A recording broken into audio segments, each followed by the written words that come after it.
Hello everyone, and thanks for tuning into the Financial Investor channel. My name is Brent, and today we're going to be going over the stock market weekly recap for July 8th through the 12th, 2019. We're going to be taking a look at last week's changes for the week. We're going to then jump into the four main changes for this week, the overall performance of all the indexes. We're going to also look at the entire S&P 500 as a whole, what stocks were up, what stocks were down, what sectors were strong or weaker than others, and then we're going to be taking a look at overall financials, semiconductors, and home builders, and then from there we're going to be taking a look at oil, which has shot up higher with the weaker dollar. The dollar is coming down, which is driving silver and gold higher, and also we're going to take a look at mortgage rates, and then jump over into Facebook to see what was posted up this week. So if you are brand new to the channel, have not yet subscribed, hit that subscribe button below. I cover the stock market, dividends, real estate, personal finance. If you enjoyed this video, hit the thumbs up. And if you have any comments or questions or would like to share some information pertaining to last week or just overall, drop it into the comment section. I do read and reply to all your comments. And of course, before we start this video, drop into the comment section and let me know, do you believe that the market will go higher or lower next week now that we've kind of priced in the rate cut upcoming in July? We're going possibly into some earnings here, which is kind of slippery. So let me know in the comment section right now, do you think we will go higher or do you think we'll go lower? And let's go ahead and get into the video. I am going to go ahead and flip my screen around here, and we have the S&P 500 pulled up for last week, July 1st through the 5th, 2019. We had a really good week last week. The S&P was up 1.65, Dow Jones up 1.21, the NASDAQ up 1.94, and my portfolio was up 2.18. So across the board, all the indexes were up very nicely last week. I know Google performed really well within the portfolio, and it kind of cooled off this week. Now, jumping into the S&P 500, currently we have a 5-day change of the S&P 500 up 0.78%. Now, 0.78% may not seem like a 1 or 2 or big percentage, but we have hit all-time highs here on closing, have closed over 3,000 now. We are at 3,013 and 77 there. So we had broke 3,000 on Thursday, but we didn't really keep it. We lost the 3,000 here towards the end of the day. A lot of investors took profits, and the market came down there. On open here on Friday, it just continued steadily increasing throughout the day, and we finally broke 3,000 at the very end of the day, ending year to date up 20.22% for the 2019 currently. The Dow Jones followed suit, breaking 2,700 for the first time, record ever. Now the Dow really performed really well this week. I believe this actually came in first place. Yeah, the Dow Jones this week beat out both the S&P and the NASDAQ, up 1.52%. Year to date up 17.17%, really on fire. And the NASDAQ here, this one came in second place right behind the S&P, up 1.01%. Year to date, this one is currently in first place, up 24.25%. And the dollar is getting weaker, and I know I posted this over on Facebook that with a weaker dollar, that's going to hurt your small mid-cap companies, and which are down here on overall for the 5-day, down 0.36%. Whenever you see a strong dollar, you generally see the Russell 2000 doing really well, but here the dollar has pulled back roughly $2 or so within the last few weeks as inflation is slightly kind of creeping up as they're wanting to reduce rates. We saw the Europe. I know there was some news out there from Goldman Sachs, JP Morgan, and a few other financials that they're going to be buying up bonds. I believe it started overseas in Europe, but that is going to be driving the dollar weaker. Yields are going to be steadily dropping because maybe the price will go higher, but the yields will go lower, and that's just buying back debt, which is not good for anybody. But I think that's going to hurt a lot of the smaller mid-cap companies here, and that is why you're seeing them not really perform with the rest of the market. Now, I could be wrong on that. Again, I'm not a financial advisor. I am just another investor out there, so don't take my information with a grain of salt. It is just all opinionated, just from what I see and have had examples in here. So 1-day performance, we can see the healthcare sector got slammed. Johnson & Johnson down 4.15, Pfizer down 1.35, AbbVie down 1.35, Eli Lilly down 1.4 almost, and just across the board, really a lot of negative out there within the healthcare sector. The healthcare plans, on the other hand, they were the only part really of the overall healthcare that did positive this week. Not a whole lot of other outside of utilities were really hit. You can see overall tech, services, financials, consumer goods, property and casualty insurance, all pretty much positive for the week. And then over in the basic materials and oil, you can see some green out there and well. Now, taking a look at the 1 week performance, this is where you can see that the healthcare really got slammed. So if you're looking for some deals out there, maybe take a look over in the healthcare sector. And right now, I think it's a lot of politicals out there with the political scare and just how healthcare is being targeted right now. But I think that is what's really knocking a lot of these down. Johnson & Johnson down 4.46 for the week. This is actually this loss here this week caused my Johnson & Johnson holding to actually go negative for the first time in just almost a year. Also, AbbVie coming down 3.71. I know last week it had slightly climbed back higher into the $72, $73 point. This week kind of lost it. I did buy some more AbbVie this week. I know I posted over on Facebook. And overall, all the other sectors performed overall pretty well. Apple, which has ran up like crazy lately, between 203, 207, I believe that was a good stopping point for Apple. I really don't see Apple moving higher here than here without earnings. Apple, I think this is a, hold right now. I don't think it's a good buy at this opportunity. I think it's a hold for the long term, or if you're looking at possibly taking profits and kind of waiting until after earnings, this could be a good opportunity to do that. But we shall see how that all plays out. Amazon up 3.5%, Walmart, Disney, Comcast, all across the board up 2 to 3%. Google taking a break this week. I know last week Google was up around 6 or so percent for the week. Facebook up 4.3. Financials doing really well, except for Wells Fargo, which is Wells Fargo. And just overall, really good across the board. I see a lot of green in there. I don't own a lot of these tech companies, the Activision Blizzard or EA. I'm just not interested in those gaming stocks right now. Financials overall for the week, we saw quite a few over in the green. The actual index here, XLF, is up 0.57%. Semiconductors jumped higher this week. I know a lot of the trade tensions have become kind of coming back off as President Trump came out about 2 weeks ago saying that the U.S. companies would begin to continue buying Huawei products and all the little gadgets that go into their designs and such. So I think semiconductors will continue kind of chugging along until some news comes out that really hurts, that brings in the tension again between the U.S. and China. But overall, up 3.11% for the week. We can take a look at home builders, up 1.07. Some of the bigger ones down here. I'm not sure how Lowe's and HD have performed. I'm pretty sure Lowe's has done really well here lately. I know I got an announcement on one of these days where they were up 3 or 5%, so I'm not sure.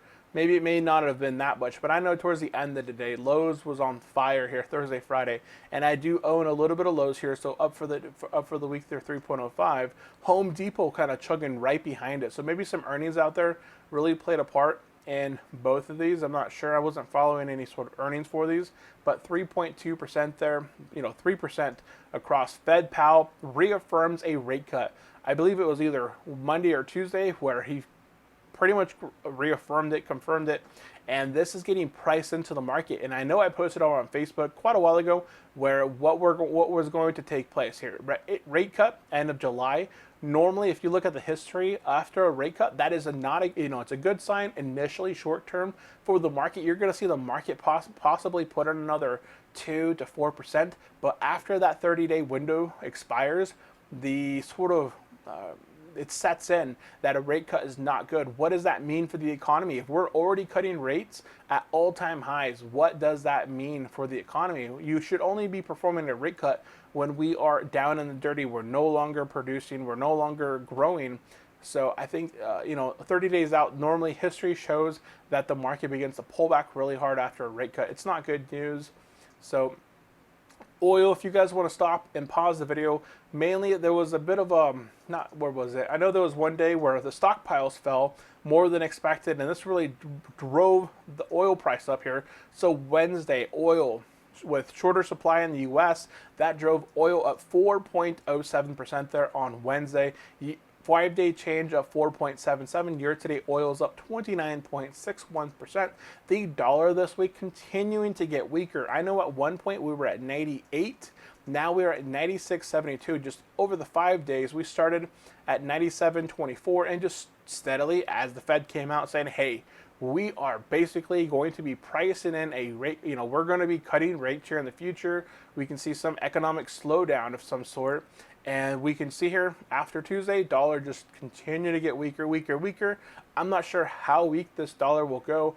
I don't actually know what are some of the weaker points here in the past. Let's see, let's take a look at the overall if it shows us how far we can go back. So during the crash, the dollar got as low as $72 back in 08 through 2013. And really recently, the economy really didn't turn around until the dollar started kind of getting higher in 2013. So that's just kind of a nice little indicator there. Kind of just fun to watch how the dollar moves, what the rest of the market, everything sort of works together in tandem, I think is the saying there. Silver and gold, of course, positive this week as gold pulls back, as some of those mid companies get pulled back. You can see silver and gold and begin to get a little higher here. Silver up 1.42, down for the year only 1.79 off there.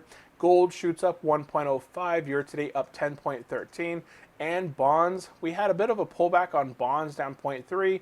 That's with rates kind of getting, priced in there, driving that lower. And mortgage rates are slightly higher, up 2 basis points, up from 3.95 to now 3.97 this week. So that's pretty much all the news I wanted to cover as far as what took place this week. I like to cover the indexes. I like to cover the oil, silver, gold, bonds. As far as what is going on a weekly basis, I like to do this for historical reference. Now, taking a look at what was actually posted this week over on Facebook, I know I did my Monday buys. What stocks am I buying here on Monday? I actually premiered it. That way I could have some viewers coming in and chat. That had quite a bit of viewers coming in, saying hello, asking some questions. I may continue to do that, do like a premiere where I answer questions on a sort of a live event where I just kind of post it. Normally my Monday buys are 10 to 20 minutes, so it gives a little bit of time to kind of chat, ask questions and such.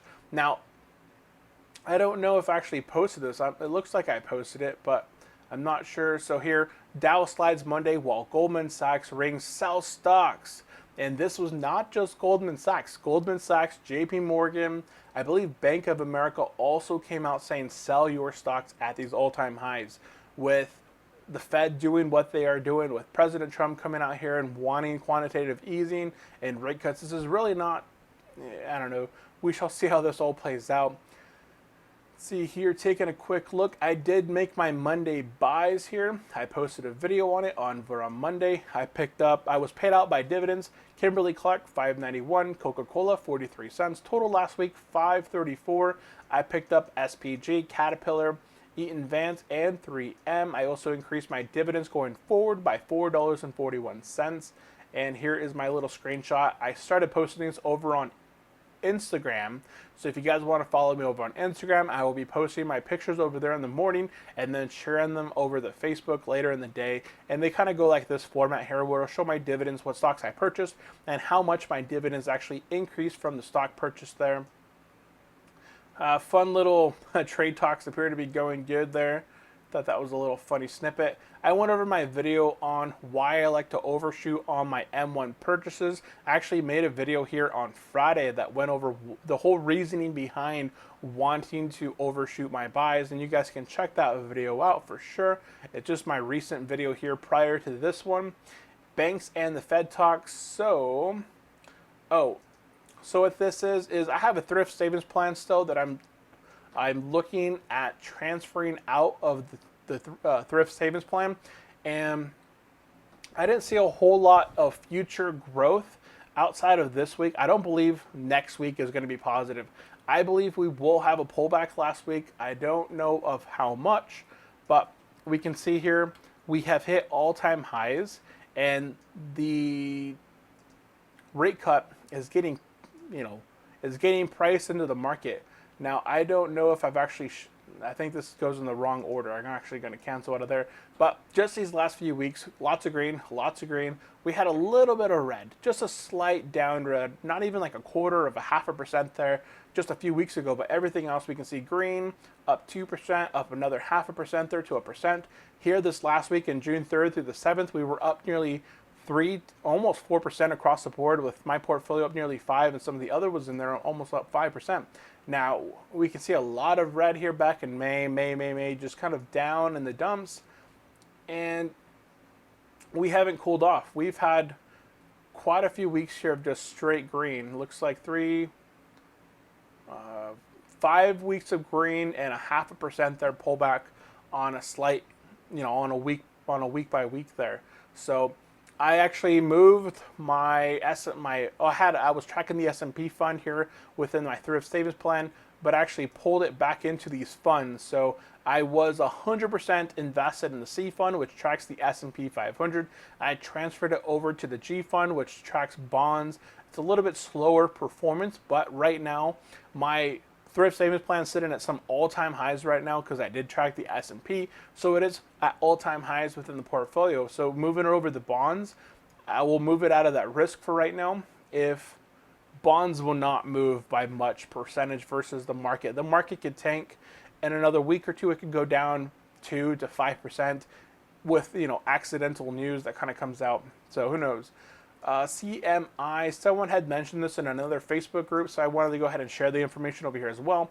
I had shared this with the individual who had posted about it, so this actually looks like a pretty good looking stock right here. 9 years of dividend growth. They did a stock split back in 2008, which is one of the reasons they had stopped raising their dividend, because they went a 2-for-1. They basically doubled your dividend, continued paying it out just steady, and then continued raising it after a few years. So kind of an interesting one to kind of check out. Taking a look over here, IBM finally announced that they are now complete acquisition of Red Hat. So if you guys are an IBM holder, I am looking to hit my 3,000 subs. So here on the channel, first of all, if you have been with me for quite a while or just joined recently, first of all, I want to say thank you very much. I know you're part of the pre-3,000 squad. So I really want to give a good shout out for all of you here who are watching, who are subscribed right now. And if you are not yet subscribed, definitely hit that subscribe button below. But I will probably be doing a giveaway here at 3,000. I'll probably be putting together a video of when we hit 3,000, maybe do a gift card giveaway of some sort, or a book giveaway on Amazon. I'm not 100% sure, but I think that'll be a lot of fun. So here, Fed coming out saying, hey, rate cuts coming, end of July. 99% chance. I came out with a bunch of videos this week, sort of how-tos for M1 Finance, how to reinvest your dividends without $10. They also rolled out a new update over on M1 Finance, so they have like these new tabs here where you can select how you want to filter your dates, and if you're looking for a specific stock or symbol that paid out, you can go by the activity of dividend. If you traded it, if you bought it, if you got some new positions in it, new shares, you can go ahead and see that. I don't have that update, but kind of was interesting. And Johnson & Johnson took a hit this week. I don't think it was, whoops, that's not the one I wanted. I know I had a couple comments on here asked you why I like to see Johnson & Johnson take a hit right now. Now, I said it was awesome for Johnson & Johnson to be taking a hit. I'm super surprised that I finally got into the negative now, which is awesome.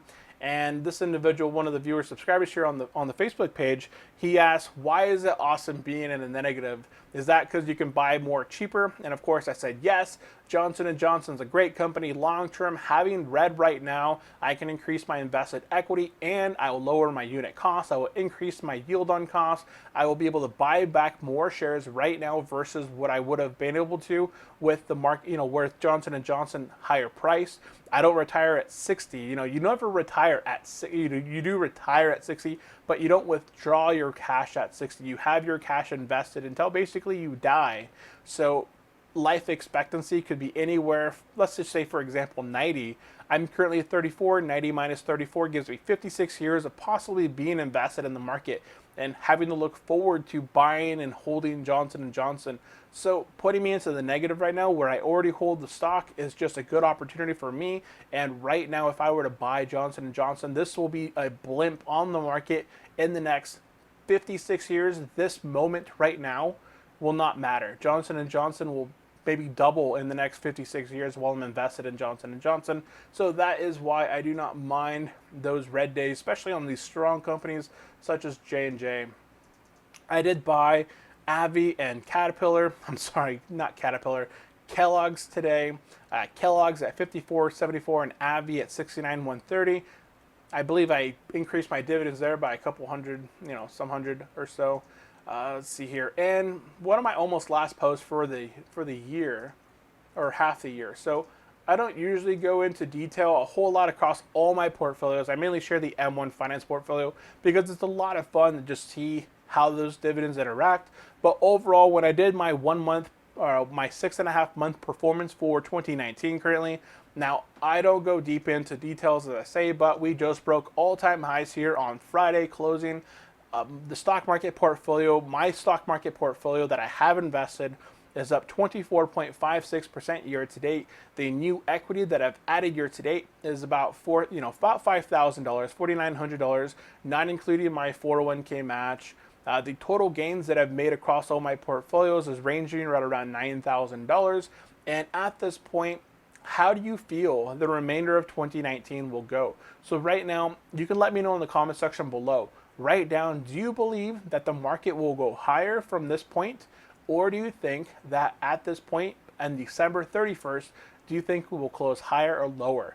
So saying here that I want to include whether you think it's going to go positive or whether you think it's going to go negative is, it's a Warren Buffett quote here, is to be fearful when others are greedy and to be greedy when others are fearful. So I think I wanted to post this in there because I don't like to tell anybody what to do, what you should be doing with their portfolio, but I will probably be much more fearful in the next few weeks or months as the Fed does the price rate cuts.